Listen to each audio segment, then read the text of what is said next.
No on ihanaa nyt, kasvat pahoittelut, että tuolla on paljon teknisiä ongelmia, että ollaan näin pahasti niin kuin myöhässä. Muuta kuin hyvää kannattaa aloittaa. Meillä on luvassa tänään huippuesitys, niin kuin Anu Rainilla Lankinen, armoitettu tarinankertoja, teettää niin hirveästi tähtitieteestä, saa kertoa niin kuin kaikista tarinoista hyvin elävästi, niin nyt sitten niin kuin kannattaa sitten kuunnella, edelleen hyvä esitys. Ja nyt on aiheena tähti taivas, myyttien alkukoti, ja nyt saamme kuunnella, mitä kaikkea se niin kuin tarkoittaakaan. Niin ole hyvä, Anna, luovutan Arinan sinulle. Kiitokset. Kauniita sanoja Kukko jälleen kerran. Olen tosiaan ollut useastikin Ursan tilaisuuksissa puhumassa aina yhtä mielelläni. Tällä kertaa ehkä vähän kerrotaan jotakin aikaisempia teemoja ja sitten käydään katsomassa vähän, että miten taivaan kanssa on vaikuttanut niihin myytteihin ja uskomuksiin, mitä meillä on ollut ja mitä meillä on edelleen tänä päivänä. Eli on täysin selvää, että ennen muinoin taivaan kanssa ehti tulla ihmisille tutuksi paljon paremmin kuin nykypäivänä. Ei ollut häiritseviä valoja, taivas oli täynnä tähtiä ja ei ollut paljon muuta tekemistä öisin kuin seurata, mitä taivaan kannalla tapahtuu. Jo ihan semmoinen pelkkä ajatusleikki. Ihmiset on käyttänyt tuulta tiettävästi, ehkä jopa 100 000 vuoden ajan, lähemmäs 1 000 000 vuoden ajan, mutta sitä tultahan ei osattu itse tehdä. Se tuli pyydystettiin metsäpaloista, kuumasta laavasta, jostakin. Ja kun kipinä kiinni saatiin, sitä kuljetettiin mukana, säilytettiin ja siellä sytytettiin sitten illalla nuotio. Ja jonkunhan piti sitä nuotiota vahtia, eli on ollut aina, kun paikallaan ollaan yötä oltu, on ollut joku, joka on ollut hereillä yöaikaan ja mitäs muutakaan silloin on tekemistä kuin seurata sitä, mitä taivaan kannella tapahtuu. Ja kun jatkuvasti seurataan ja ollaan pysyvässä paikassa, niin rupeaa selviämään se, minkälaisia liikkeitä siellä tapahtuu. Selkeimmät taivaankappaleet, mitä seurataan, on tietysti aurinko ja kuu. Aurinko nousee aamuisin, laskee iltaisin. Kuu, sen vaiheet vaihtelee. Ne on aika jänniä asioita seurata, samoin kuin se, että millä korkeudella, millä kohtaa taivasta kuu milloinkin näkyy, se vaihtelee.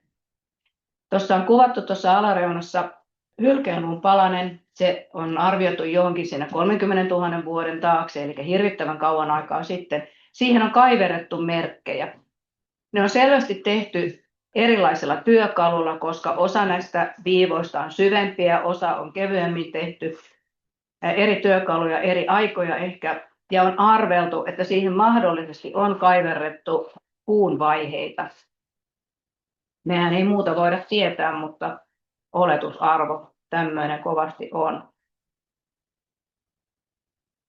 Aurinko on jännä kappale. Me kaikki tiedetään hyvin yksinkertaisesti. Pieni lapsikin jo huomaa sen, että aurinko lämmittää ja kasvit voi hyvin, kun aurinko paistaa. On erittäin paljon kasveja, joiden kukat menee kiinni, kun aurinko ei paista.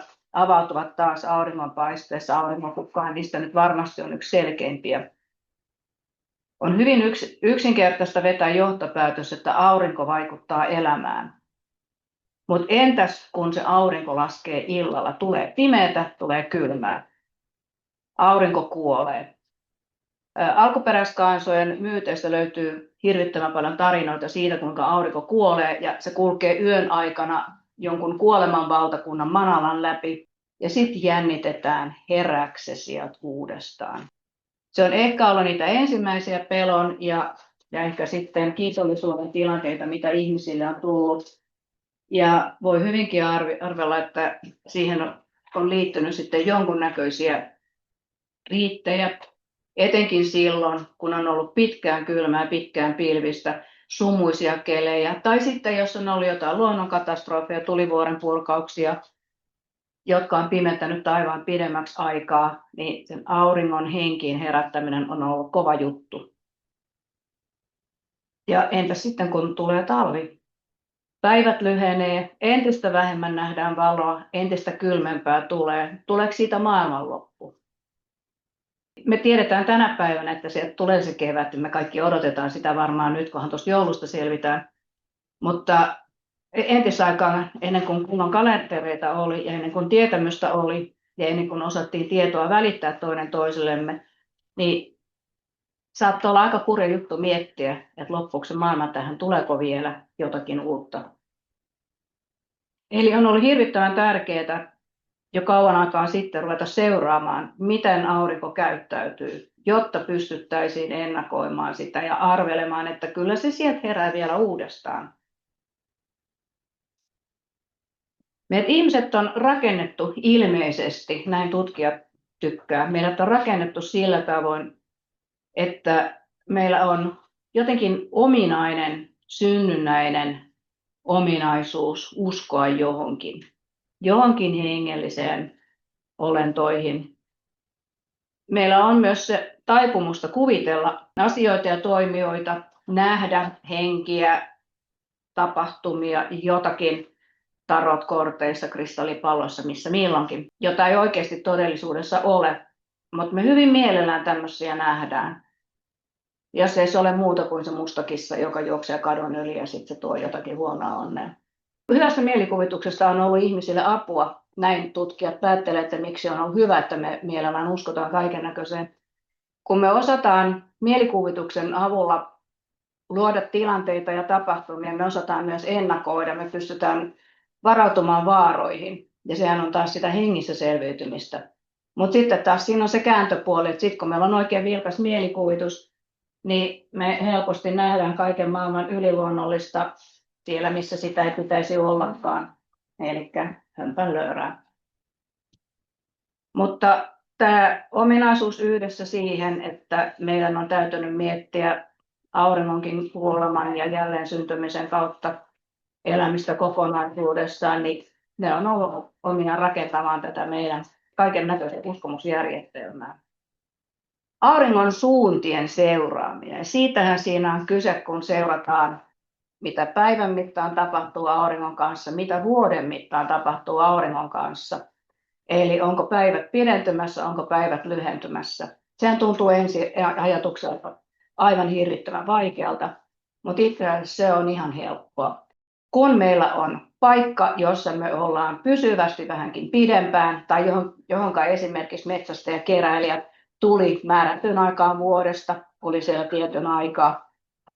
Meillä on avoin näkymä siihen suuntaan, missä aurinko pääsääntöisesti näkyy, eli noin etelän suuntaan. Ja istutaan vaikka tuossa keskellä kivellä ja seurataan auringon nousukohtaa.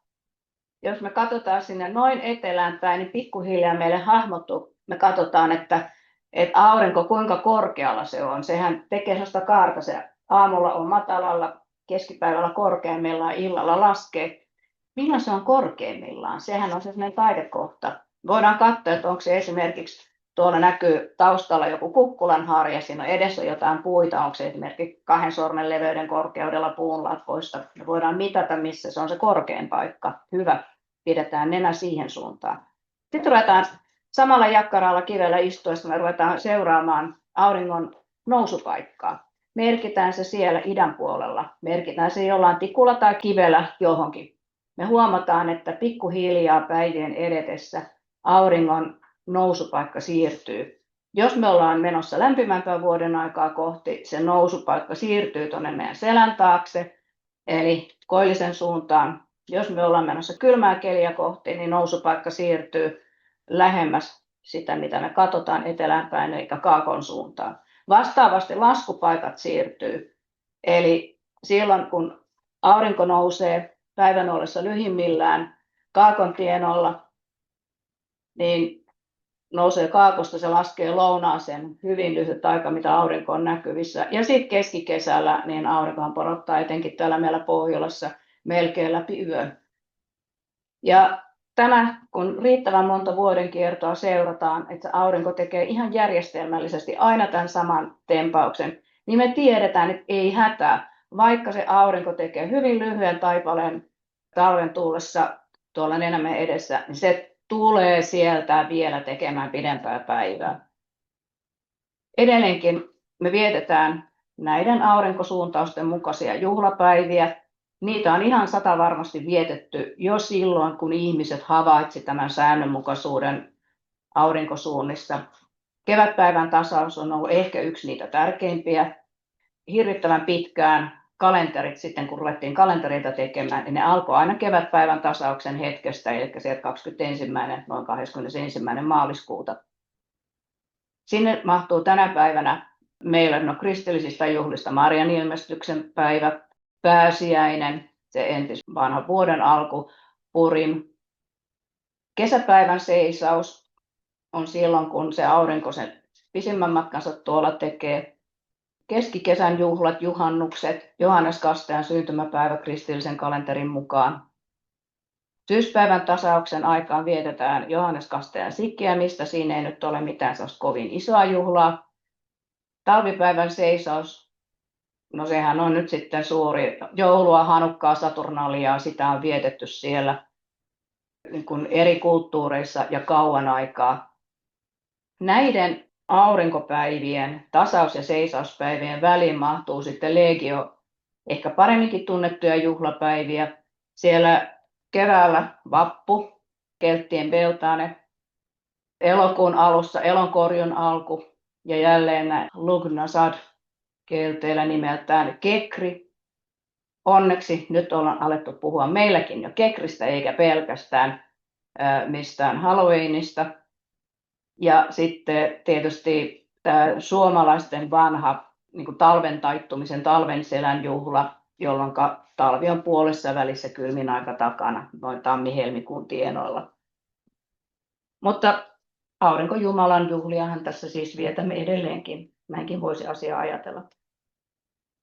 Näitä aurinkosuuntia varten ihmiset on rakentanut vammoisina aikoina legion erinäköisiä rakennelmia, joista varmasti tunnetuin on Stonehenge. On tehty myös erinäköisiä kehärakennelmia.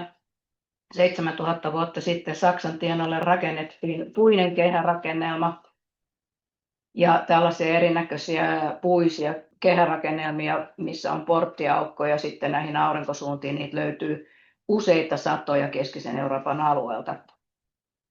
Ja yllättävää kyllä, niitä löytyy myös meiltä.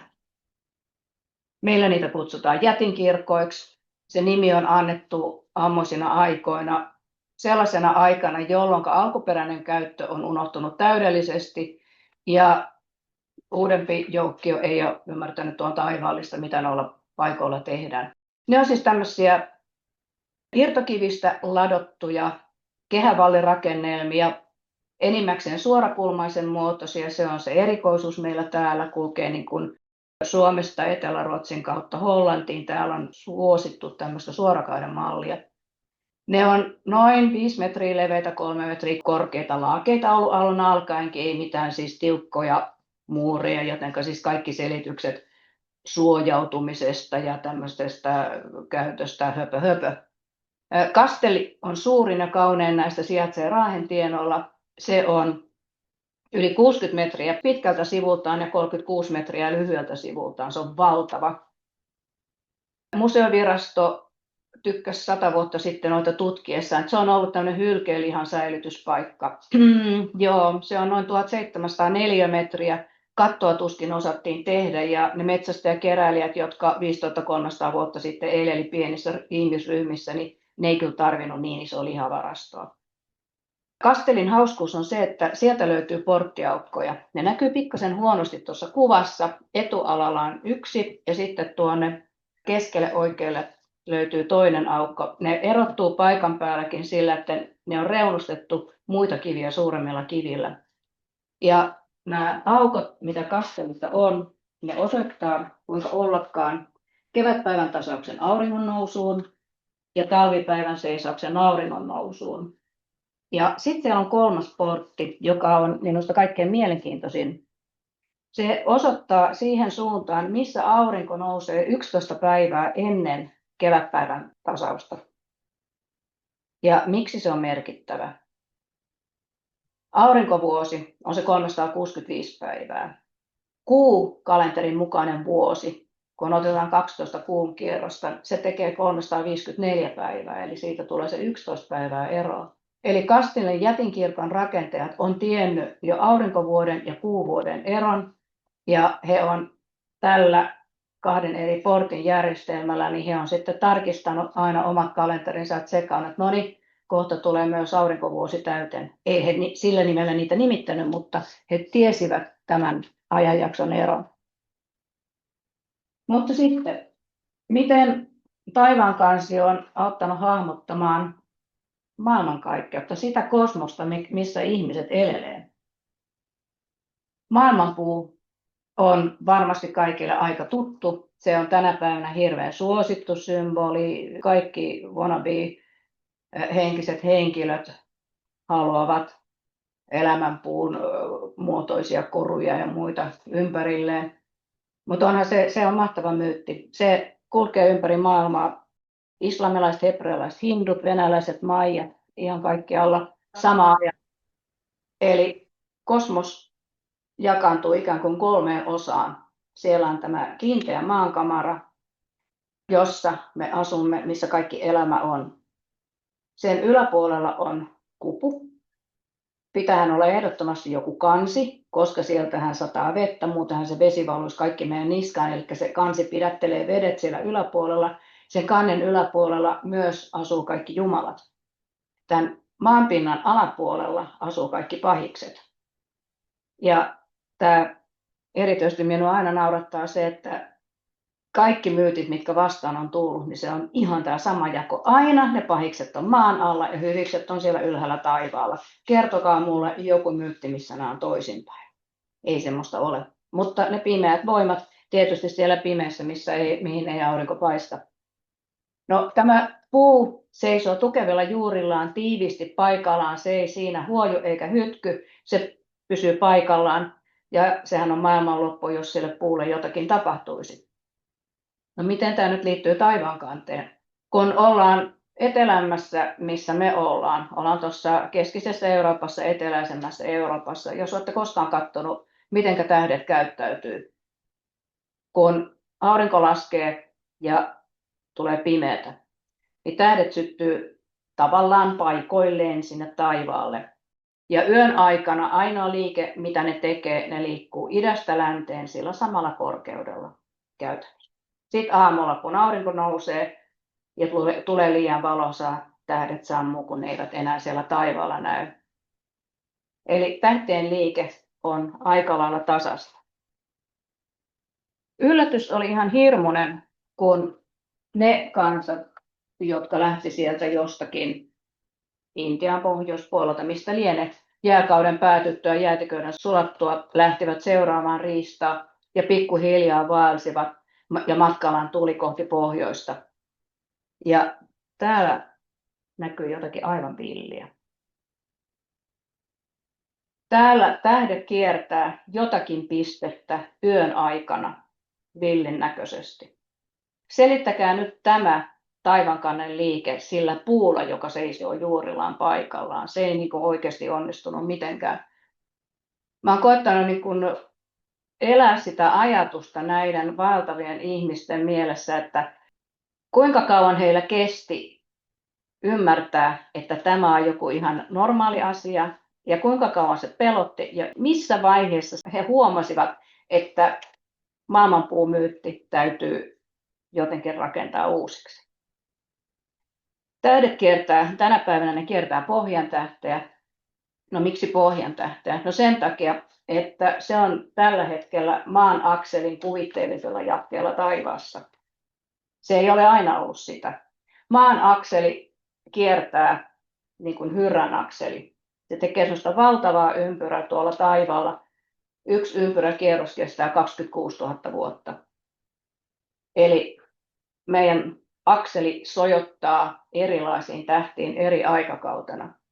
Silloin kun pyramidia rakennettiin 5000 vuotta sitten, tämä napatähti oli lohikäärmeen tähdistön Duvan tähti ja se on ollut Lyran Vegaa ja kaikkea muuta matkan varrella.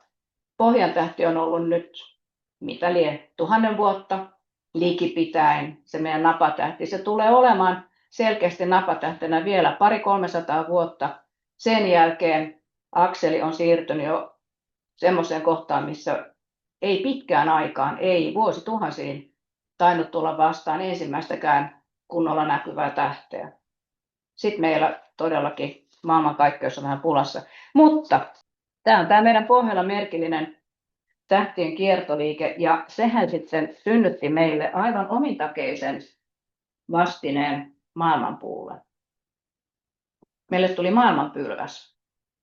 Siellä on edelleenkin, siellä on se maankamara, sen alla nyt mitä pimeyden voimia kuitenkin on. Sitten meillä on tämä valtava taivaankansi, ja meillä on pylväs, joka sitä kantta kannattelee, ja siellä päällä on taivaannapa, maailmantappi, pohjantähti, kultainen naula, joka pitää sitä kantta kiinni tuossa pylvässä.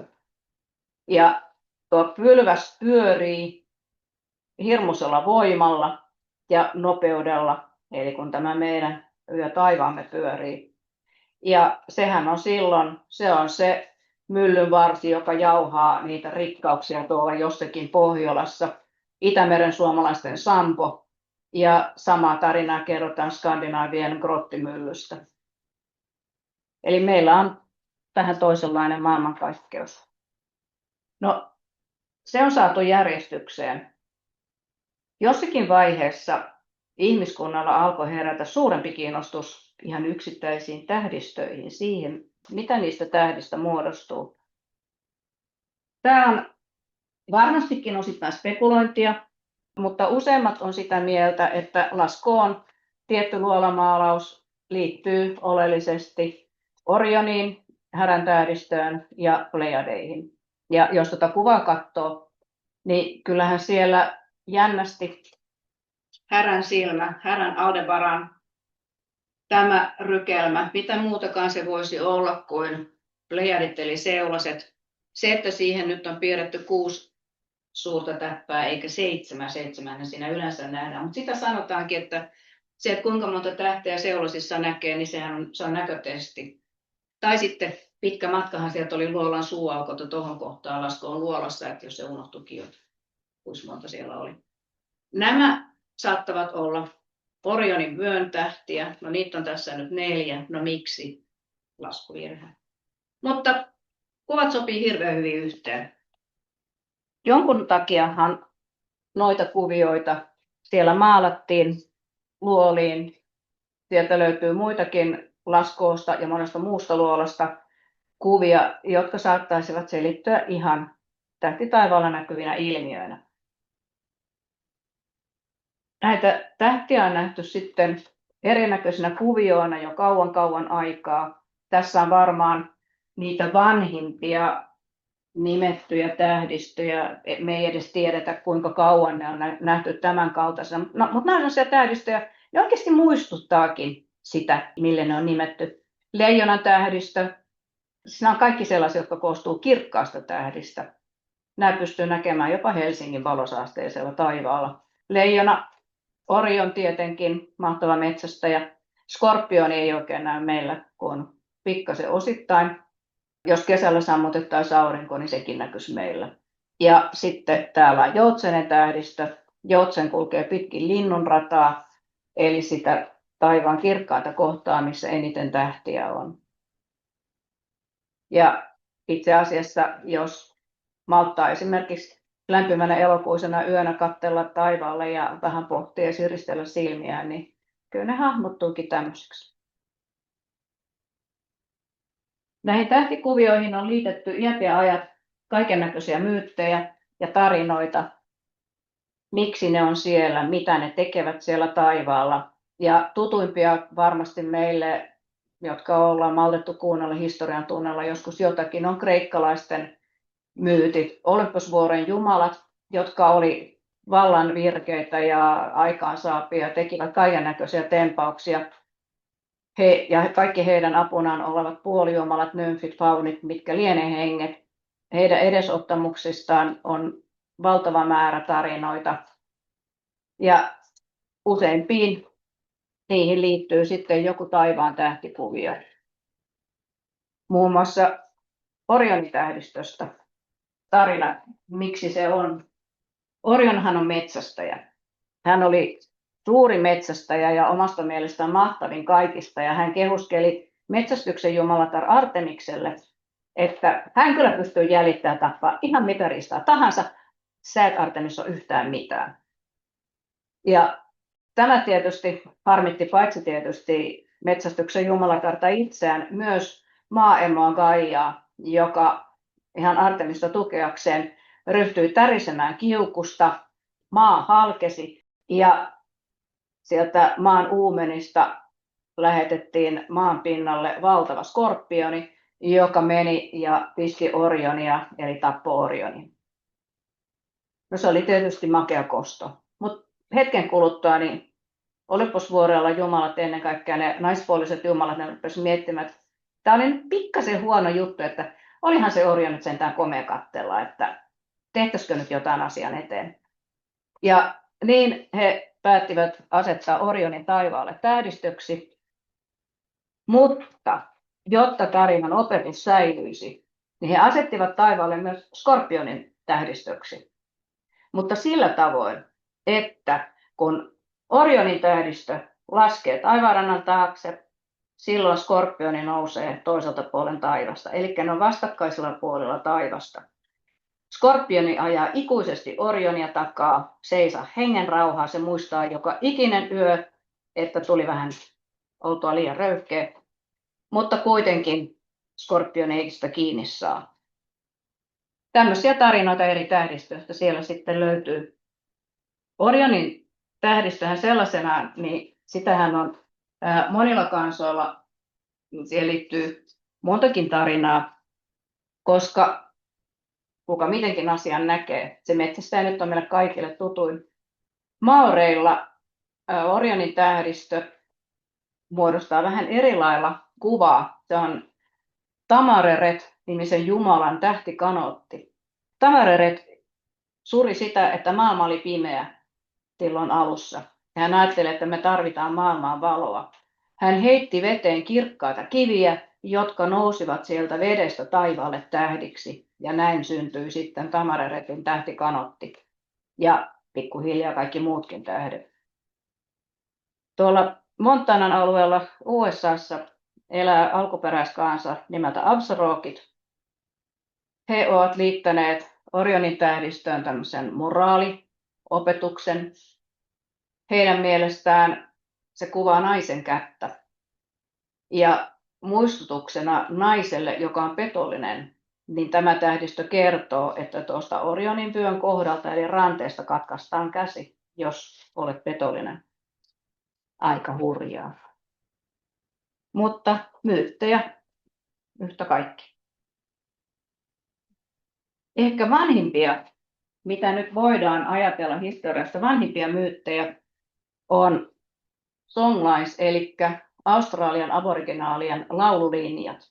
Miksi me voidaan sanoa niitä vanhimmiksi? No, aboriginaalit on asuttanut Australiaa ja ainakaan 60 000 vuoteen heidän seurakseen ei tullut mitään ulkopuolista vaikutusta, eli tarinat pysyvät muuttumattomina ilman kenenkään muun vaikutusta. Nämä laululinjat on tavallaan tähtien muodostamia karttoja, reittejä pitkin poikin sitä mannerta. Eli tähtien avulla, no merellähän on aina suunnistettu tähtien avulla, mutta aboriginaalit suunnistaa maalla, he ottaa suuntaa määrätyistä tähdistöistä, joihin heillä liittyy tarina. Ja he seuraavat näitä reittejä ja tarina kulkee laulaen ja tanssien aina sukupolvelta toiselle, jotta kaikki sen muistaa. Nämä laululinjat ohjaa kansaa kulkemaan sellaisiin paikkoihin, mistä löytyy vettä, mistä löytyy riistaa, mistä löytyy kasveja, joita voi syödä, missä on hyvä lepopaikka. Kaikkeen tämmöisiin, niin kun, se on reittiopas. Ja heillä on sitten, palataan taas näihin Pleiadeihin, seulasiin. Heillä on yksi laululinja, joka kertoo 7 sisaruksesta.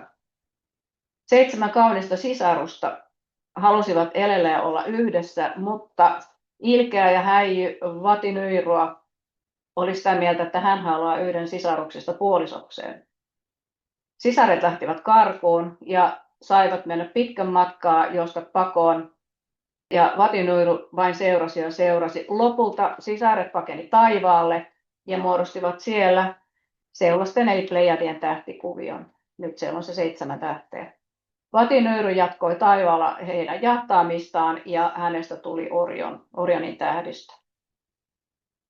Miten sitten nämä tähtikuvioiden nimet tänä päivänä, kun me niitä nimitetään, ne oli ne joutsenet ja leijonat ja muut. Miten me kaikki ollaan nyt sitä mieltä, että tähtikuviot on jotakin? Ihmismielihän on yhdistänyt näitä yksittäisiä tähtiä kaikennäköisessä kuvioksi aina ja ikuisesti.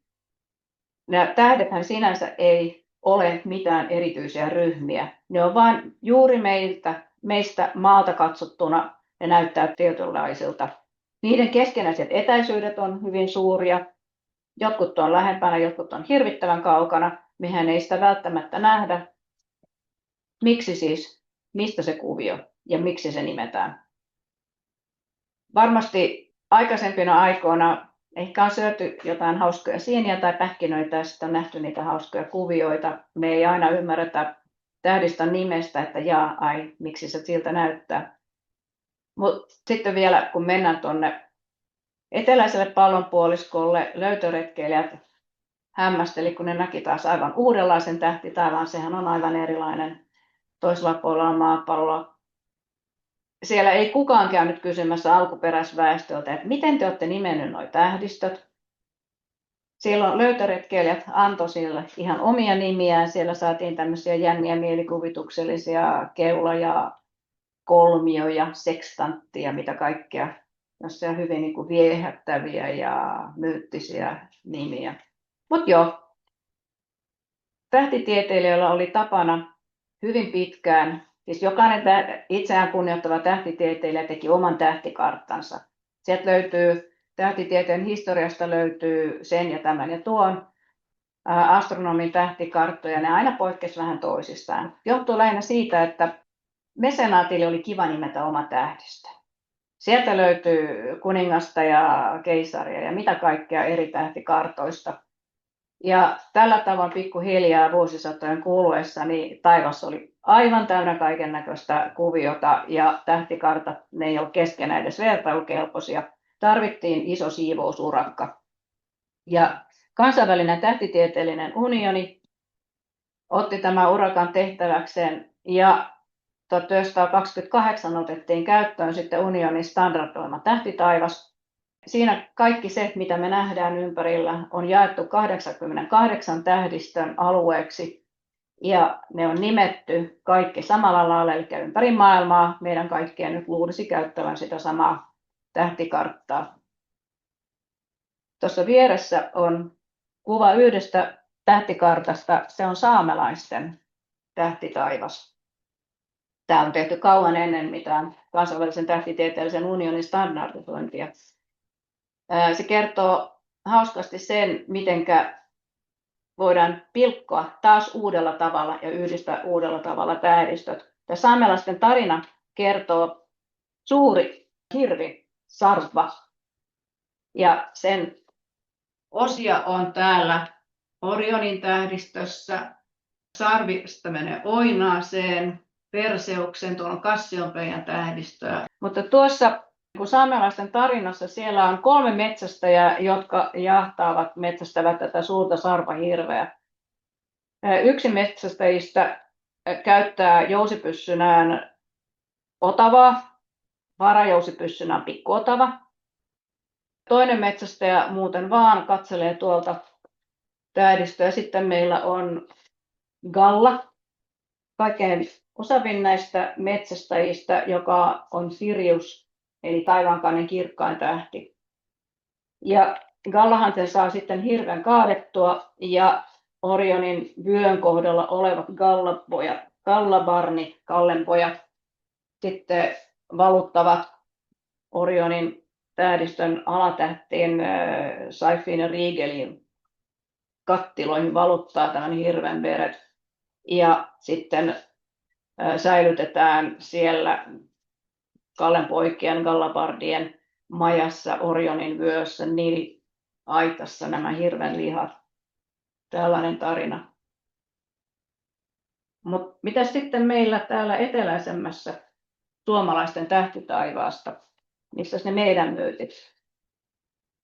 Tämä on hirvittävän harmi ja sääli, että kukaan ei pitänyt tarpeellisena kerätä suomalaisten kansanperinnettä, tähtitaivaaseen liittyvää kansanperinnettä ennen kuin 1800-luvun lopulla. Siellä on vaikuttanut tietysti kristinuskon tuleminen, mitenkä asioita nähdään, mitä myyttejä voi eläin ylläpitää ja ylipäänsäkin, niin mikä kansanmuisti on. Meillä on pystytty jäljittämään noin 50 tähden tai tähtikuvion nimet.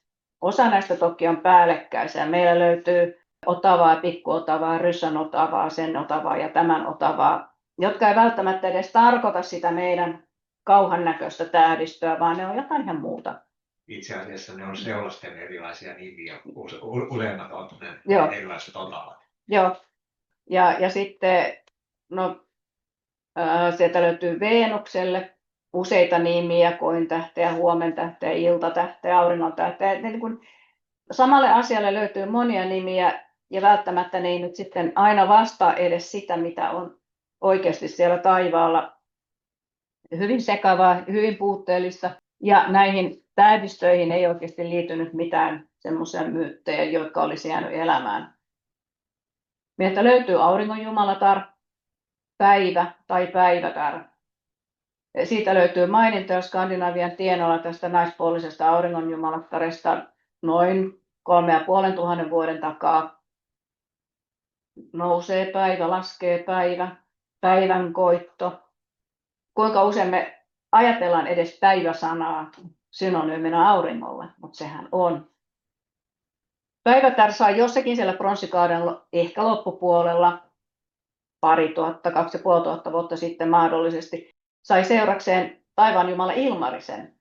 Ensin oli taivaanjumala Ilmarinen. Ajan edetessä jotenkin Ilmarinen vaihtui ukkoylijumalaksi, sille salamoita heitteleväksi säänjumalaksi. Ja ukkoylijumalalla sitten oli ne pojat Ilmarinen ja Väinämöinen. No, meillä on siis jumalia jonkunnäköisiä, jotka sitten tietysti Kalevalan kautta niin yritettiin sanoa, että ne on jumalia, ne on vain sankareita.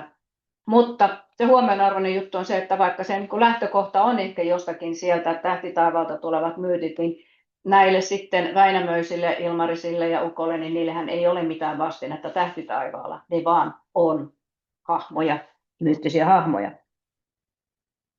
Mutta kun me niistä myyteistä nyt kuitenkin sitten puhutaan enemmälti, niin ylipäänsä se, mitä on tapahtunut kansakuntien piirissä, alkuperäiskansojen uskomuksissa, niin siellä rakentuu Jumalan maailma aika monitahoisesti.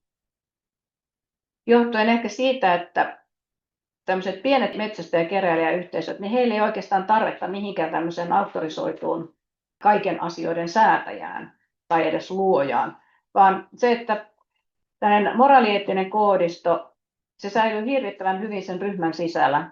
Me vahdimme toinen toisiamme ja tottelemme toinen toisiamme, meillä on yhteiset normit ja se, joka poikkeaa, niin se saadaan heti kiinni ja kaveri vetää taas takaisin ruotuun.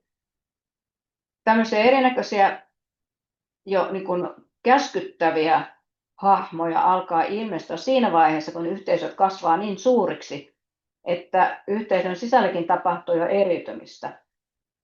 Ihmisillä on erilaisia tehtäviä, erilaisia rooleja siinä yhteisössä ja ylipäänsä ihmisiä alkaa olla niin paljon, että se henkilökohtainen vaikutuskanava ei ulotu kaikkiin. Silloin me tarvitaan, paitsi niin kuin maallisessa mielessä, me tarvitaan hallinnollista organisaatiota, joukon johtaja, niin sitten tämä sama alkaa näkyä myös näissä uskomuksissa. Ja se ajatushan siinä on se, että hallitsijalla on helpompaa, kun se voi sanoa, että kyllä teidän on ihan pakko uskoa näitä, mitä minä sanon, että minähän vaan välitän tuolta taivalta tulevat käskyt. Ensimmäisiä tämmöisiä erityisalan jumalia, mitä alkoi ilmestyä, oli säänjumala. Ja se oli oikeastaan aika ymmärrettävää. Maanviljelys alkoi siellä noin 10 000 vuotta sitten, jääkauden loputtua ja säiden lämmettyä. Ja se alkoi siellä hedelmällisen puolikuun alueella, jossa kesät on kuumia ja kuivia. Mutta jotta saadaan viljasato onnistumaan, tarvitaan talvisateita. Ja se sateiden tuleminen oli se elämän ehto. Jos sateet jäi tulematta tai sitten niitä tuli liikaa, menetettiin sato ja kansalle kävi huonosti. Eli erinäköiset jumalat, Zeus, Jupiter, Baal, Ukko, kaikkihan nämä oli säänjumalia. He hallitsivat ne salamat ja ukkoset, ja jotta kohtuudella vain saatiin sateita, niin eiköhän näitäkin jumalia pitänyt palvoa tietyllä tavalla.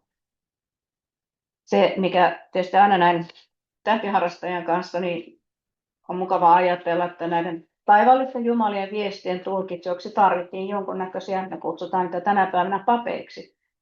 Mutta pappien työt ja tähtitieteilijöiden työt on liittynyt hyvin läheisesti yhteen. Ja tänä päivänäkin pappiskunnassa on hyvin paljon tähtiharrastajia ja taivaan tarkkailijoita. Ihan varmaan perinteen vuoksi. Eli joku on sitten myös tulkinut niitä. No mitä jumalia siellä sitten tulee? Semmoisia meidän helpoiten tuntemiamme ovat erinäköistä mytologiasta tutut Merkurius, Venus, Mars, Jupiter ja Saturnus. Ja kuinka ollakaan, niin nehän on noin meidän lähimmät paljon silmin näkyvät planeetat. Tuhansia vuosia on tunnettu nämä planeetat. Tosin ensi alkuun niin ei osattu erottaa mikä on tähti ja planeetta. Jos me katsotaan taivaalle, niin siellä on erilaisia valopisteitä. Jotkut yön aikana liikkuu hitaammin ja sitten siellä on niitä, jotka liikkuu nopeammin ja joiden paikka vaihtelee. Ja ne paikkaa vaihtavat on niitä kaikkia muita kirkkaampia pääsääntöisesti. Eli meillä on kirkkaita valopisteitä, nopeasti liikkuvia. Sitten meillä on niitä, ei välttämättä niin kirkkaita, mutta paikallaan pysyviä. Mutta koska me tiedetään, että ne on planeettoja aurinkoa kiertäviä kappaleita, niin puhuttakoon nyt sillä nimellä. Uranus, Neptunus, Pluto, eli nämä ulomat kaukaisemmat planeetat, ne ei liity tähän kastiin ollenkaan. Niitä ei tunnettu ammoisina aikoina, tarvittiin kaukoputki niiden löytämiseksi. Mutta näiden 5 paljaalla silmällä näkyvän planeetan kiertoradat osattiin laskea aika tarkkaan. Viimeistään 300-luvulla ennen ajanlaskun alkua, ehkä aikaisemminkin, mutta varsinaisia myös niin kuin ihan tämmöisiä instrumentteja, laitteita planeettojen kiertoratojen laskemiseksi oli olemassa tuohon aikaan 300-luvulla ennen ajanlaskun alkua Kreikassa. Astrolabi, laite ja armillaaripallo. Tullaan joskus toiste ehkä niihin esineenä. Mutta tämmöinen tietämys oli, osattiin katsoa vähän milloin ja missä nämä esiintyvät. Ja planeetoillahan on taipumus esiintyä eläinradalla. Ekliptika on nimeltään se näennäinen reitti, mitä aurinko kulkee taivaankannen ympäri. Kuu ja kaikki planeetat näkyy aina lähellä ekliptikaa ja sitä aluetta nimitetään eläinradaksi, koska sillä radalla näkyy niin sanotut eläinradan tähdistöt. Ja niitä eläimiähän tuolla on oinas, härkä, rapu, leijona, skorpioni, kauris ja kalat. Eli siellä niitä eläimiä on.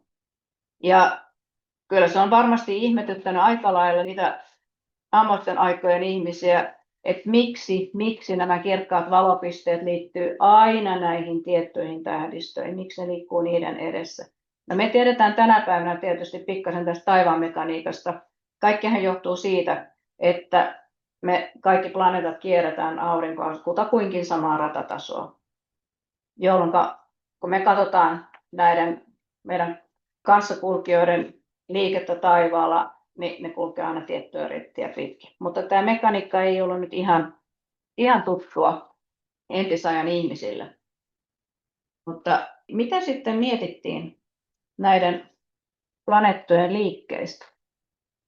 Kun ne siellä nopeasti sukkuloi tähdistöstä toiseen, joskus jotkut saattaa vähän pakittaakin, ne ei aina mene eteenpäin, niin kyllä se taitaa olla jotenkin kertaa jumalten ailattelevasta mielestä ja niiden erinäköisistä edesottamuksista ja ajatuksista ihmisten päämenoon. Kun ihminen tarvitsee apua päätöksentekoon, niin apua haetaan jostakin.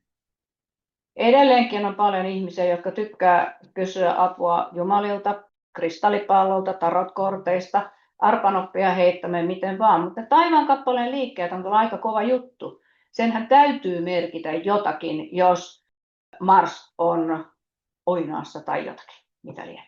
Mä en oikein osaa näitä termejä. Tämähän on ollut astrologian alku.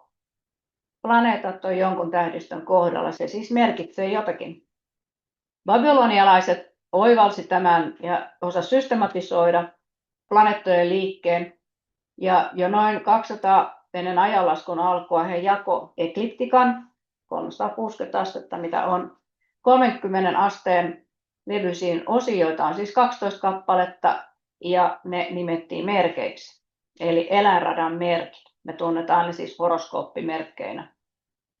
Merkit ja oikeasti ne tähdistöt ei osu kovin hyvin yksin, koska siis tähdistöt, meillä on joku oinas, joka on hyvin pieni tähdistö, joku skorpioni, joka on valtavan pitkä alue taivaalla, mutta tämä on aina tämä merkki, se on tietty pätkä taivasta. Mutta se ei astrologia haittaa, se, että joku planeetta on jossain merkissä, niin jos se nyt oikeasti on sen tähdistön kohdalla, niin ihan sama. Astrologia sanoo näin. Planeettojen sijaintia siis seurataan astrologiassa näissä viipaleissa. Ja tämä järjestelmä, tämähän sitten vielä kaiken lisäksi tämä malli kirjattiin ylös Claudius Ptolemaios 100-luvulla. Aleksandrialainen tähtitieteilijä, kartografia, monen alan osaaja muutenkin. Hän kirjasi tämän mallin semmoiseen teokseen kuin Tetrabiblos, 4 kirjaa. Ja edelleen tänä päivänä, 2000 vuotta on kulunut, edelleen tänä päivänä astrologit seuraa tätä samaa oppia. Mutta mitä sanoinkaan tuossa vähän aikaisemmin, prekessio eli maan akselin huojuminen. Se on pikkasen tänä 2000 vuoden aikana jo kierrättänyt meitä toisen näköiseen tähtitaivaaseen. Meillä on tullut muun muassa tuonne eläinradan alueelle 13 tähtikuvio käärmeenkantaja, jolleka ei tietenkään löydy omaa horoskooppimerkkiään. Ja astrologit on ihan hiljaa hissun kissun ja pelkäävät, jos joku kysykään, että entäs toi käärmeenkantaja. Se on siellä jossain marraskuussa, oliko se Skorpionia ennen? Joulukuussa. Tai joulukuussa jo, jälkeen. Mika on syntynyt just silloin. Joo. Joo.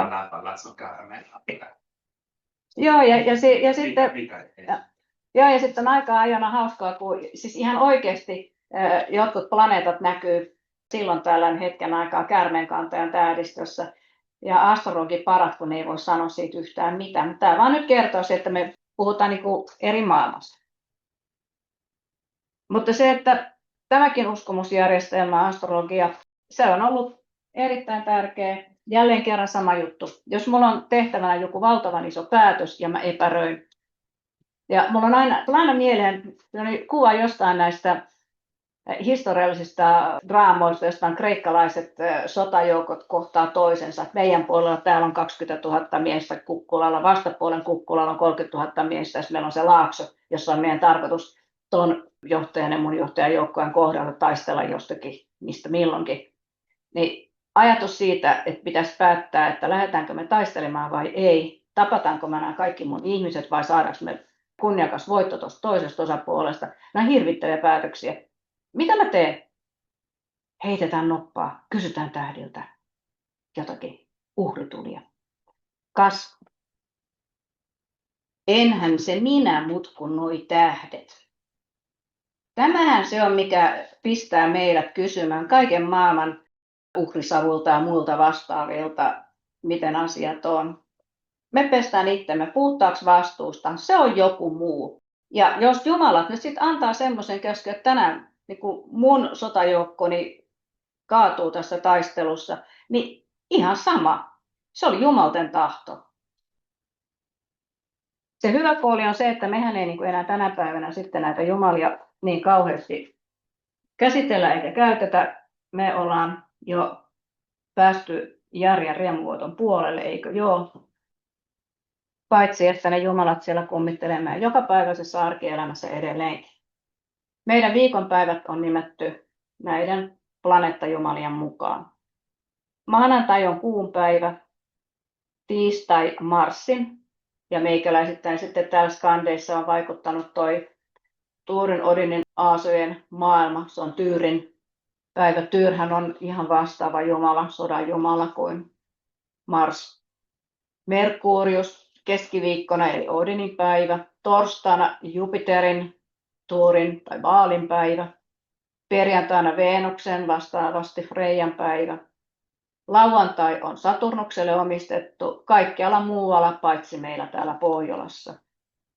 Täällä lauantai on lördag, ja mitä se tarkoittaa? Se on kylpypäivä.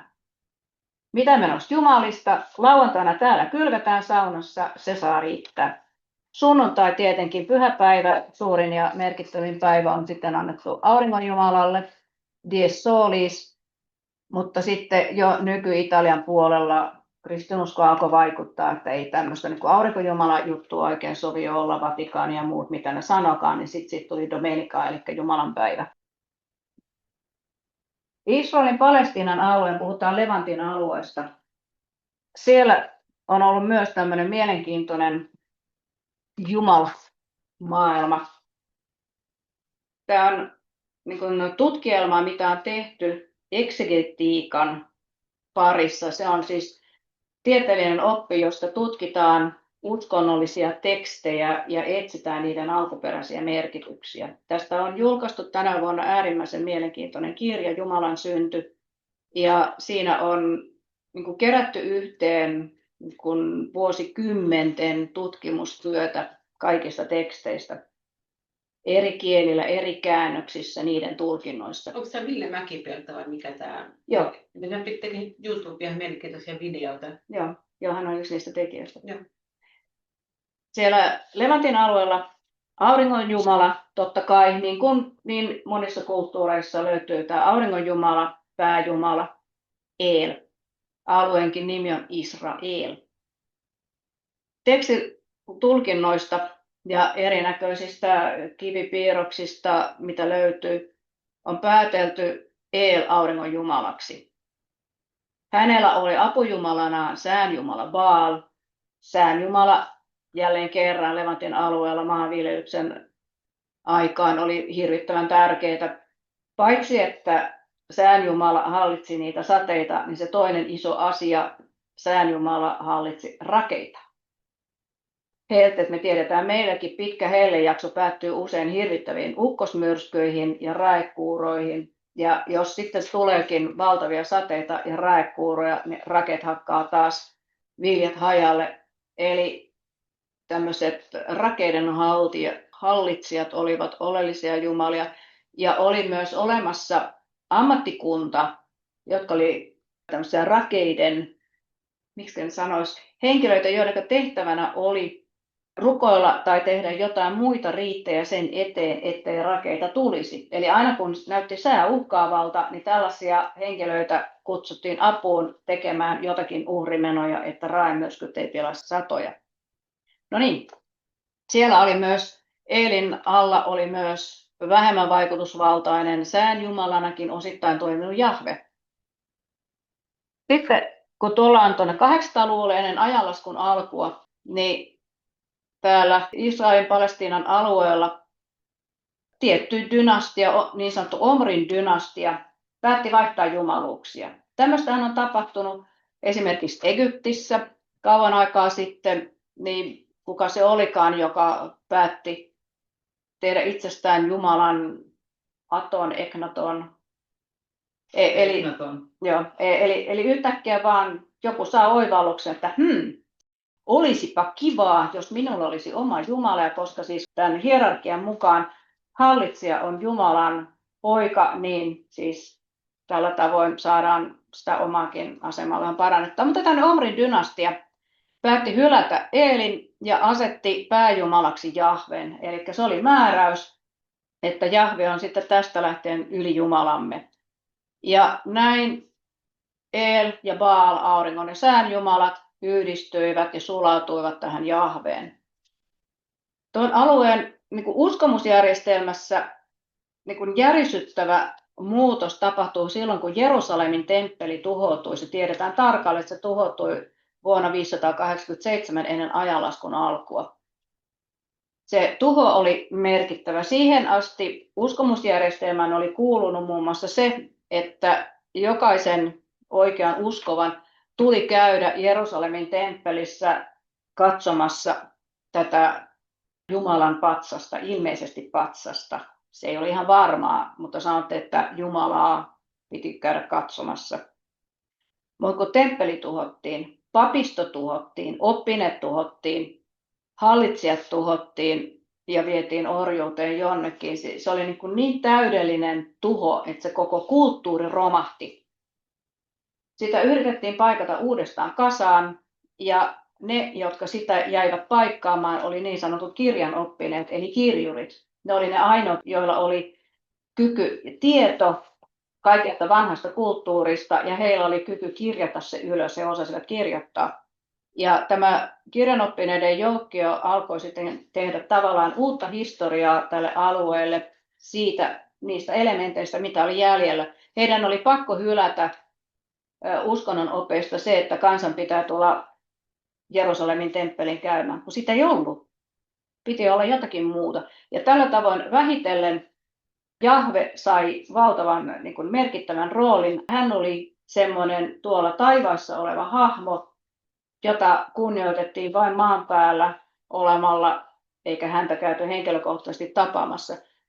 Ja jotta tämä saataisiin ajettua helpommin läpi tämä valtava uskonnollinen uudistus, niin päätettiin, että tästä järjestelmästä siivotaan pois kaikki muut nämä jumalat tai pääjumalten vaimot, mitä niitä ne asaroita nyt olikaan. Ja täysin demonisoitiin, kiellettiin Eelin ja Baalin palvonta, eli jäljelle jäi vain Jahve, eli vanhan testamentin Jumala Jahve. Eikö tuossa ollut vähän silleen, että riippuu vähän kielestäkin, että mitä se Jumalan nimi oli, kun ensin ollut, kun Jeesus oli ristiläistä ja sanoi, että Eli lama sabachthani, kun se puhuu aramea ja hebreaa. Joo, tämä on tämä eri kielet, jännä juttu, mutta se, että Jahvestahan nyt oikeastaan muodostui sitten Uuden testamentin puolella Jumala. Ja hänen poikansa Jeesus, ja sitten keksittiin tämä kolmiyhteyskin vielä opiksi, että auringon jumalistahan tämä kaikki on lähtöisin, vai onko? Sitä voidaan miettiä. Mutta palataan kuitenkin vielä hetkeksi noihin tähdistöihin. Meillähän nyt jotenkin nämä Suomen uskoiset, semmoinenkin ryhmä on, ja aika elävä ja virkeä joukkio on näitä, jotka yrittää herättää, ehkä vähän nyt kehitelläkin Suomen kansan muinaisuskontoa. Mutta me ollaan kuitenkin nyt opittu myös Kalevalan tarinoiden kautta, että se iso juttu on karhu. Se on niin pyhä eläin, että ei saa edes sanoa sen nimeä ääneen. Meillä on ne kaikki otsot ja mesikämmenet ja mitä kaikkea niitä onkaan. Jos karhu-sanan sanoit, niin ai kauhean, taivas tippuu päälle. Lähtökohtana ensinnäkin, niin kun tänne sitten kauan aikaa sitten Pohjolaan ihmisiä tuli sieltä etelämästä, missä ei oikeastaan ison karhun tähdistöäkään kunnolla näkynyt, niin mitenköhän se koettiin se tähdistö oikeasti? Että siis karhuhan on oikeasti tuommoinen silloin valtavan pitkät jalat ja kynnet ja pitkä häntä ja pitkä terävä kuono ja se ehkä voisi sen tähdistön nähdä muutenkin. Mutta se varsinainen karhumyytti, mitä siihen nyt oikeasti liittyy? Ei meillä yhtään mitään. Koko ison karhun tähdistön nimi tulee kreikkalaisilta, antiikin kreikkalaisilta. Ja se tarina, mikä siihen liittyy, on jälleen kerran tarina metsästyksen jumalatar Artemiksesta ja hänen seuraneidistään Kallistosta. Artemishan oli neitsytjumalatar. Hän halusi seuraneidikseen neitokaisen, jonka piti antaa myös sitten lupaus säilyä neitsyenä. Ja Kallisto oli jonkun paikallisen kuninkaan tytär, kaunis neito, ja näin sitten heillä oli mukavaa yhdessä. Zeus jälleen kerran iski silmänsä tapansa mukaan nuoreen kauniiseen Kallistoon. Eikä voinut pitää näppeään erossa. Tällä kertaa Zeus muutti itsensä Artemiksen hahmoon ja asettoi sitten Kalliston viereen ja kuinka ollakaan sai sitten Kallistoparan vieteltyä. Kallisto tuli raskaaksi, aika paha juttu. Kun Artemis sen näki, niin totta kai Artemis suuttui hirveästi ja heitti Kalliston mäelle. Ja kun aika oli kulunut riittävästi, Kallisto synnytti pojan ja pojalle tuli nimeksi Arkas. Heera, Zeuksen puoliso, jälleen kerran sai sitten puolisonsa kiinni tästä teosta, kun hän kuuli Arkaksesta tästä pojasta. Ja Heera vihapäissään muutti Kalliston karhuksi. Aikaa kului taas. Arkas kasvoi nuoreksi komeaksi metsästäjäksi ja Arkas oli eräänä päivänä sitten metsästämässä, kun hän siellä jossain metsässä kohtasi karhun. Ja oli juuri aikeissa ampua tämän karhun, kun Zeus on, herra jestas sentään, ei toi mikään karhu, toi on se Kallisto, minkä Hera oli karhuksi muuttanut. Ja sillä hetkellä Zeus halusi kuitenkin suojella Kallistoa ja estää sen, että poika ampuu äitinsä. Niin hän valtavalla tuulenvireellä hän nostatti sekä Kalliston että Arkaksen taivaalle. Ja Arkaksesta tuli ajomiehen tähdistö ja Kallistosta ison karhun tähdistö. Ja näin sai tämä tähtikuvio nimensä. Siellä ei muinaissuomalaisilla ollut tuon asian kanssa valitettavasti hirveästi sitä tekemistä. Se vähän niin on itse asiassa, että ei ole sellaisella ollut karhu. Se on se Otava. Joo. Tietysti mitä Otava sanana tarkoittaa? Se on lohiverkko. No pyys, joo. Se on semmoinen verkko, joka viritetään tässä virtaavan joen yli, johon lohet jää kiinni. Ja tuskinpa niin kuin suomalaiset Otavanne on nähnyt siinä, mutta ehkäpä ei ole täällä sit niitä viivoja muualle piirrelty tuon näköiseksi kuvioksi. Mutta sitten, jos näitä erinäköisiä myyttisiä asioita ja taivaankannen ilmiöitä vielä muutama äkkiseltään käydään läpi. Tuolla löytyy, Vanhan testamentin puolelta löytyy tosi jännä tekstinpätkä, Hesekielin ilmestys, eli Hesekielin kirjasta. Se tarina menee kutakuinkin näin.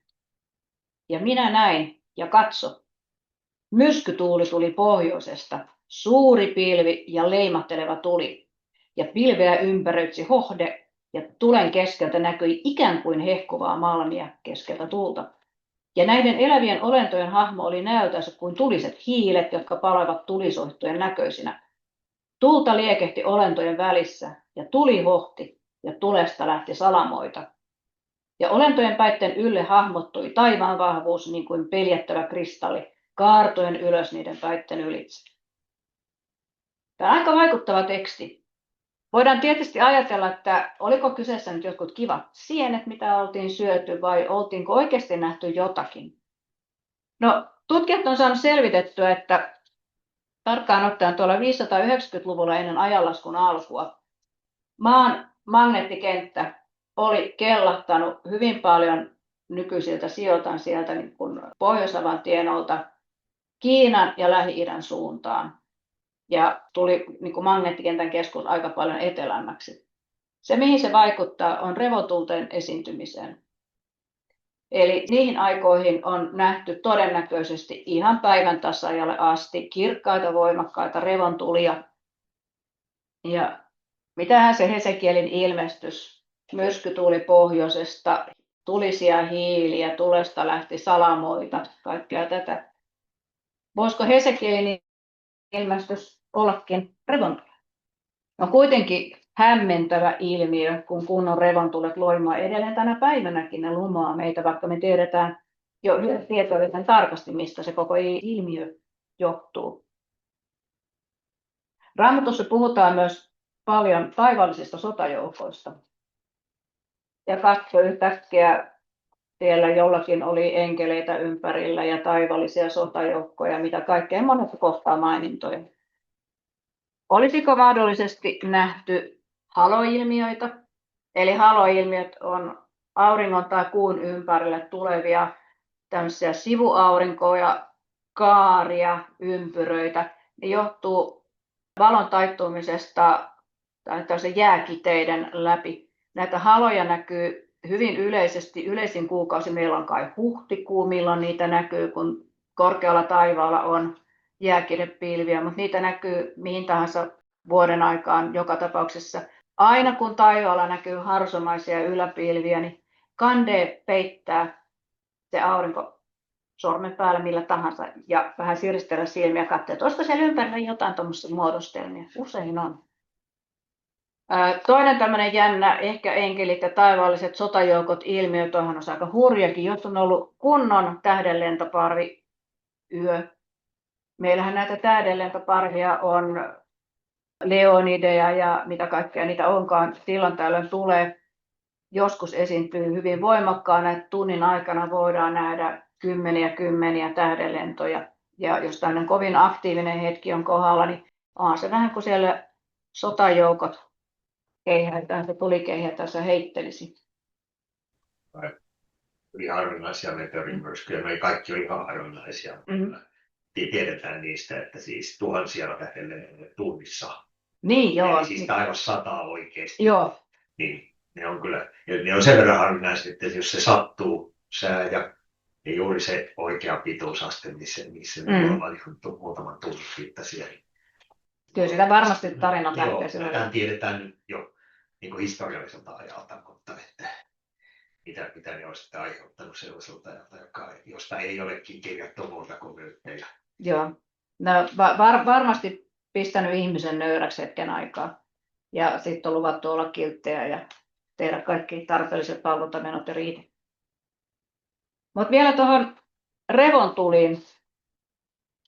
Mistä ne lohikäärmeet tulee? Mistä se on keksitty? Niin joku kerta vaan rupesin miettimään, että sieltähän edelleenkin Kiinan Aasian tienolta, niin sieltähän löytyy hyvin usein erinäköisiä dinosaurusten luurankoja. Erosio kuluttaa maata, joet huuhtoo maata toiseen paikkaan. Sieltä paljastuu ihan itsestäänkin jopa hyvin säilyneitä kokonaisia dinosaurusten luurankoja. Ajatelkaa nyt joku tämmöinen pitkäkaulainen, pitkähäntäinen saurushahmo, kasvissyöjä, jättiläinen luuranko, josta ei niin kuin muinaiset kiinalaiset tai aasialaiset ylipäänsäkään, niin he eivät tienneet elävää vastaavaa olentoa on olemassakaan. Mutta sitten jos samaan aikaan taivaalla näkyy tuommoinen kunnon revontulivyö, niin äkkiäkö sitä yhdistetään, että ne luurangot, ne eläimet, joita ne ovat olleet, ovat voineet olla tällaisia taivaalla leiskuen riehtovia lohikäärmeitä. Miksei se mötti olisi voinut syntyä tästäkin? Monta muutakin selitystä varmasti löytyy, mutta mä kovin mielelläni itse näen näitä lohikäärmeitä tuossa mulla. Juuri siihen enemmän nimenomaan aasialaiseen lohikäärmemyyteen. Siellä ei ole sama, että on sitten tässä länsimaisessa, se on hiukan eri. Joo. Mutta juuri tuo taivaalla lentävä pitkä niin siis, erinomaisen hyvin. No, Aasiassakin lohikäärmeet, ilmeisesti ensimmäiset lohikäärmemyytit oli sitä, että lohikäärme oli veden elementti, se oli joku niin kuin kylmä hahmo, vedessä elävä. Sitten jossakin se vaan kääntyi pikkuhiljaa niin, että se tuli edustamaan tuulta ja tämmöistä ehkä jo vähän vaarallisempaakin hahmoa. Mutta sitten taas täällä Euroopan puolella se, mitä lohikäärmeistä on tullut, nehän on ollut aina aika lailla järisyttäviä petoja. Mutta mitä sitten nämä revontulet on suomalaisittain? Se on yllättävää, miten hirvittävän vähän revontulia löytyy myyteistä. No se kettu repolainen, joka siellä juoksee pitkin tunturin kukkuloita ja iskee hännällään kipinöitä. No se nyt on yksi tarina, ei edes kovin vaikuttava. Kalevalasta löytyy muutamia kohtia, jotka saattaisivat liittyä revontuliin. Siellä puhutaan Pohjolan porteista, paistavi pahat veräjät, kannet kirjo kimottavat. Tai sitten kokkolintu, tuommoisia linnun näköisiä revontuli. Aina silloin tällä netistä löytää kuvia, että niitä esiintyy. Revontulet voi olla monen näköisiä. Jo tulevi pohjankokko, etähäinen ennättävi, siipipilviä sipasi, toinen vettä vieprahutti. Silloin silmät siiven alla näkivät kynän nenässä. Mutta sen ihmeellisempiä revontuli-tarinoita, niitäkään ei meiltä löydy, mikä on vähän surullista. Mutta Tässä oikeastaan se, mitä ajattelin näiden taivaankannen myyttien osalta tänään kertoa. Kiitoksia. Kiitos näitä kunnon aplodit. Oli niin hyvä esitys, että tätä muistelee vähän pitkään aika. Kiitos, on ollut tarinoita ja kertomuksia tänään tosi hienoja. Ja sitten niissä on kuitenkin se tieteellinen tausta, mutta kuitenkin kerrottiin elävästi ja niin lumoavasti ja oikein tempautuu mukaan. Varmaan tuolla linjoillakin ihmiset ovat tykänneet siitä, että Anun kertomuksesta. Jos on jotakin kysymyksiä, sitten niin kuin täällä salissa tai netin kautta, niin onko tullut mitään, niin voi varmaan kysyä. Joo, lähdetään uusimmasta päästä. Tässä kysytään, että mistä voisi löytää tietoa rautakauden suomalaisten ajatuksista uskonnollisista nimityksistä liittyen tähtitaivaseen päivittävään ilmiöihin. Nimenomaan ennen kristiuskoa tuloa. No se on tämä Suomen uskoset, niillä on oma nettisivusto, ne on kerännyt materiaalia. Se, että mikä on se niin kuin tieteellinen taso siinä on tietysti vähän, mutta he on kerännyt tämmöisiä esimerkiksi Suomen niin kuin muinaisia ja näitä henkiä, hengettäriä vastaavia niin kuin listoja näistä tämmöisistä hahmoista ja koettaneet löytää niille erinäköisiä merkityksiä, tarinoita niiden ympäriltä. Sieltä sitä ainakin löytyy.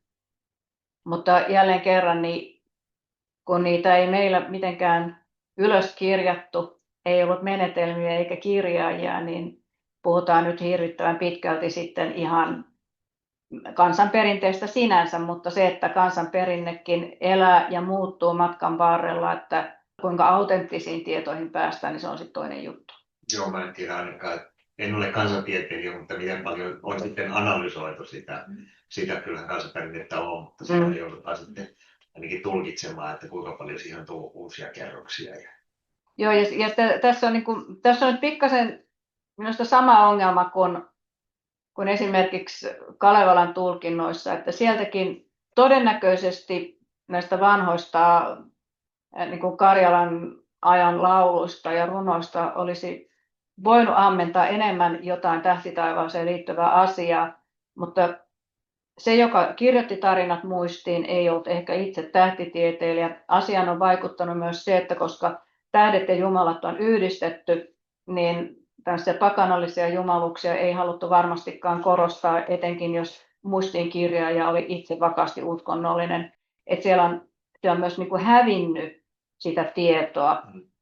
Ja sitten no niin kuin tuossa oli tuo kokkolinturuno, niin täytyyhän siinä olla pikkasen mielikuvitusta ajatuksena, että voisiko tämän tulkita joksikin ilmiöksi, niin se täytyisi aina sen, joka sitä kansanperinnettä kerää, niin sen pitäisi myös tietää jotakin taivaankannen asioista, jotta osaisi yhdistää ne asiat oikein.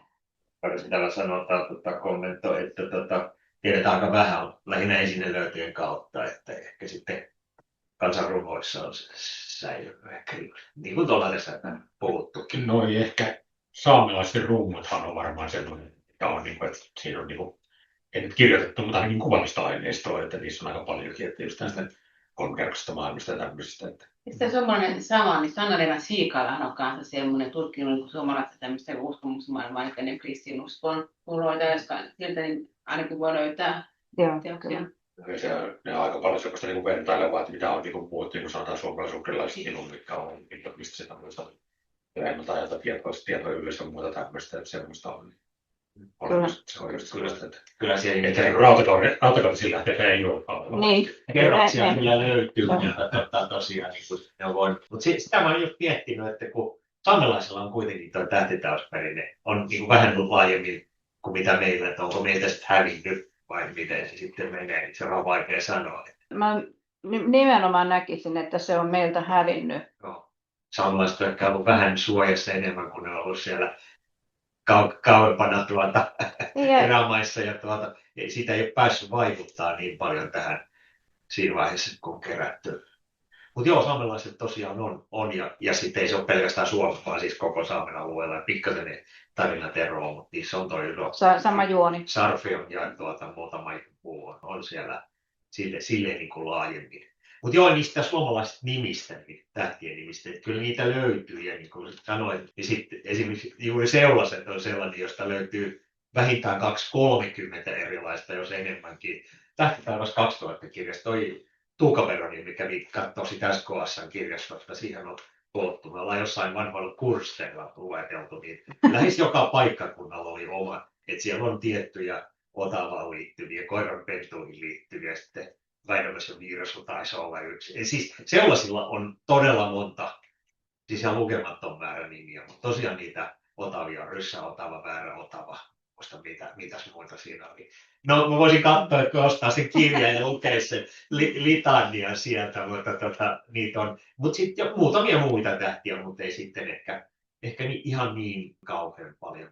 No, sellaiset nyt on muutenkin todettu, mä oon myöskin arkeastromies, että se siellä näkyy, niin on jotenkin semmoinen hahmo. Sitä mä jäin miettimään sitä luolamaalaushommaa, että 17 000 vuotta, missä asennossa taivas on ollut oikeasti sillä alueella, että se pitäisi tarkastaa. Toki se voi olla perinne, joka on siirtynyt, ei nekään eli nyt ihan pienissä, vaan hämmentävän paljon ymmärretään, että jo neolittisella aikakaudella vaikutteet liikkuu. Että hyvin kaukaa voi olla.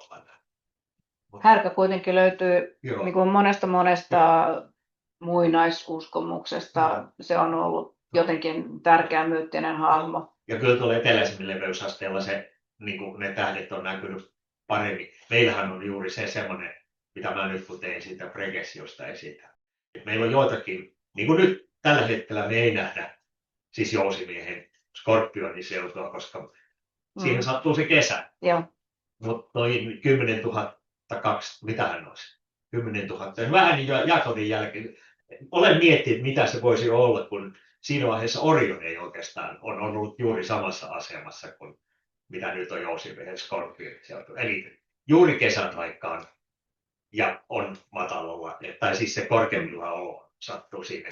Siellä on Linnunradan keskusta näkynyt, siellä on Skorpioni näkynyt yötaivaalla. Okei, ihmiset tulivat vasta tästä jään sulettua juuri niitä aikoja tänne, mutta sitten joku muukin spekulaatio, nämä on niin kuin spekulaatiota, itse mietin sitä Otavan merkityksestä, nimittäin kun se Pohjanmaalla siirtyi, se on ollut paljon lähempänä, että se Otava on pyörinyt ihan tuossa niin kuin keskellä, onko se jotenkin merkittävä. Samaten Arcturus on ollut sellainen tähti, joka on ollut huomattavan korkealla.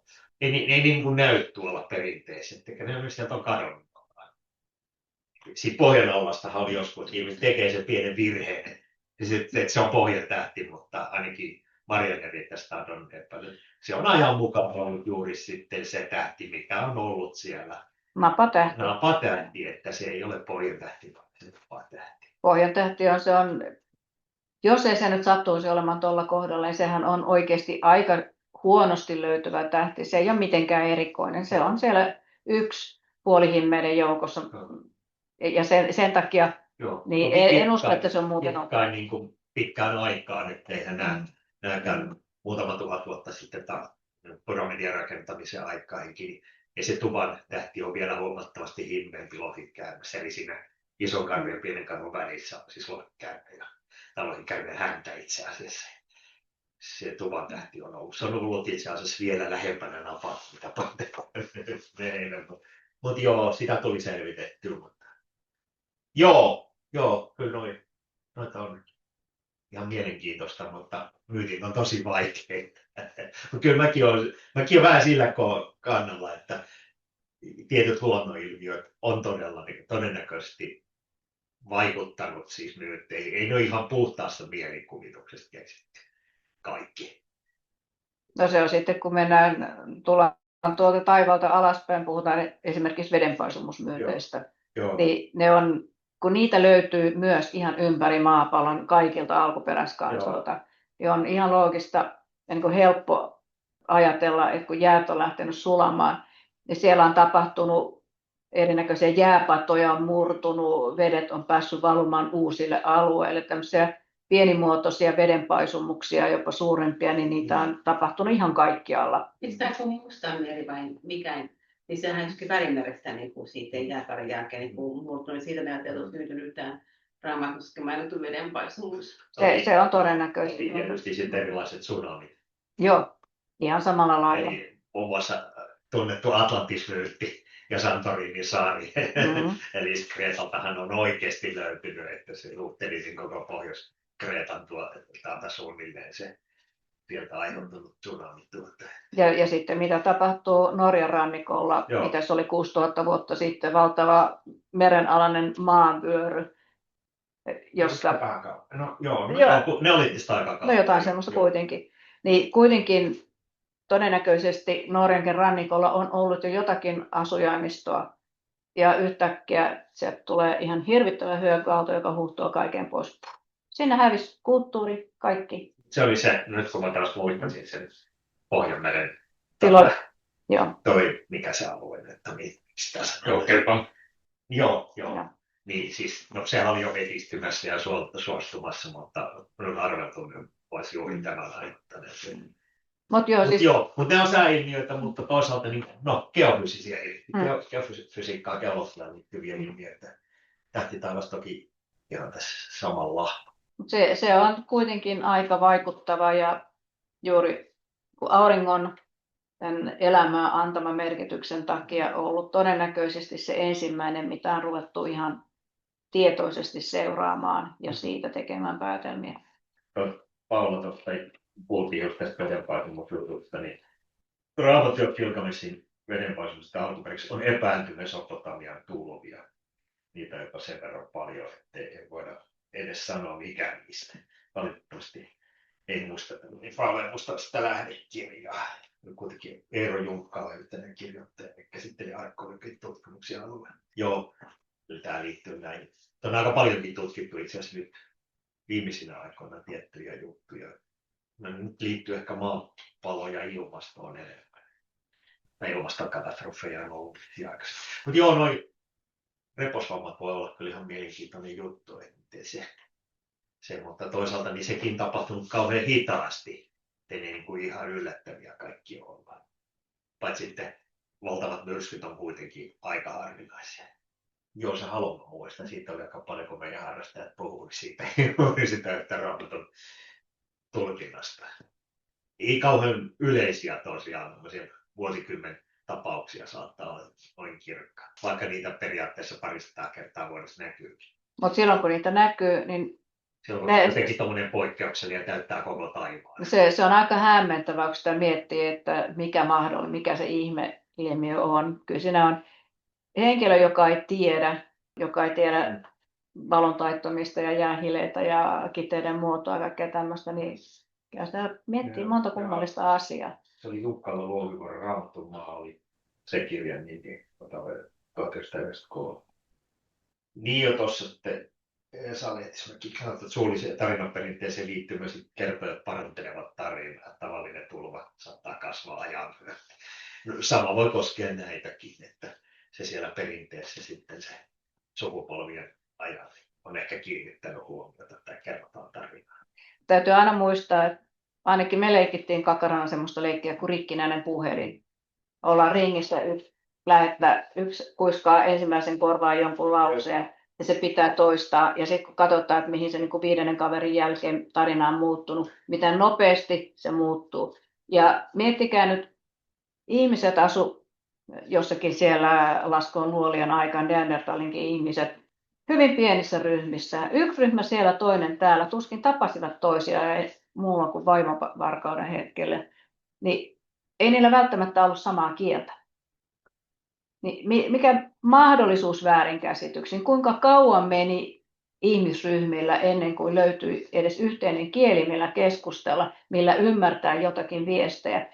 Et kuinka paljon virhetulkintoja ja vääriä viestejä on voinut syntyä, ja sitä on syntynyt aina. Ja just tämmöinen liioittelu tai vähättely, niin se on ihan tyypillistä, että kaikkiin tämmöisiin myytteihin ja mytologiaan pitää tietysti suhtautua vähän varoen, mutta aina saa ajatella ja pohtia. Tuli tuosta rimpinäistä puhelimista, siellä kyllä tahallaan ihmiset. Ja näköläisikö olla, että se kun oli leikki, niin siitä... Ei kai! Mutta siis toisaalta, niin kun sanoit tuossa, että niin ainakin tiettyä aikaa se kulttuuri, niin kuin sanoin, niin kulttuuriset vaikutteet on liikkuneet, vaikka me ollaan kuviteltu tosiaan aika pieniä yhteisöjä, mutta no kun siellä pitää aikaperspektiivit katsoa ihan järkyttävän pitkiksi, että siirtyy muutama sukupolven aikana asiat paikasta toiseen Euroopan yli. Niin, Eli tiedetään just sitten taas, en mä nyt tiedä, kaiken niin kuin löytöjen perusteella, että vaikutteet on selvästi ollut ja ne on siirtynyt. Ja ehkä ihmiset on vaeltanutkin myöskin sit loppujen lopuksi pitkään. Niiden mukana myöskin uskomusperinne. se on se, just valtavat kansakunnat on se hämmästyttävin juttu. Vain ajatellaan, että matkustaminen on ollut hirvittävän vaikeaa. Me mietin joka kesä tuolla reissussa matkatessa, kun ajallaan tie on tehty jonnekin metsän keskelle. Tuommoinen metsä, että miten kukaan tietää, mihin suuntaan siellä edes mennä. Ja siitä huolimatta ollaan menty. Mutta se, että kun ajattelee pelkästään, otetaan nyt nämä maailmanpuumyytit tai sitten vedenpaisumustarinat, tämmöiset niin kuin yleisesti tunnetut, kun ne pystytään paikantamaan ihan eri puolilla, joka mantereelta niitä samoja tarinoita löytyy, niin ihan sama, missä kohtaa, millä mantereella, missä pisteessä se tarina on alun perin esiintynyt. Mutta se, että se on kiertänyt esimerkiksi Euroopan Aasian puolelta Amerikan mantereelle, niin Amerikan mantereet, no se, niiden aika, sehän koko aika siirtyy taajamasta taajamassa. Nyt puhutaan, että noin 20 000 vuotta sitten ehkä ensimmäiset tuli yli Beringin salmen tai jotain muuta reittiä Amerikan mantereelle pohjoiseen tai etelään. Ne tarinat on syntynyt ennen sitä, niin kertoo siitä valtavasta aikajänteestä myös. Ja miten kauan ihmisryhmät on kuljettanut näitä samoja tarinoita mukanaan. Se pistää vähän nöyräksi. Yksi iso juttu, mutta se on tarinanomainen esitelmän kohta, mutta vielä näistä taivallisista ilmiöistä, siis meteoriitit tietysti on yksi. No, ehkä pitää juuri ottaa tästä Kalevala-perinteestä, mutta siitä on joskus puhuttu siitä. Kali ei edes ollut esihistoriallisella ajalla, vaan se oli rautakautta nähdäkseni jo, mihin se nyt on ajoitettu. Ollut todella merkittävä tapahtuma, vaikuttanut.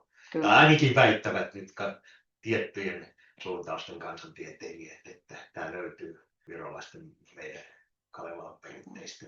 Ja jätin Kaalin pois tuosta sen takia, että olen siitä itsekin puhunut aikaisemmin.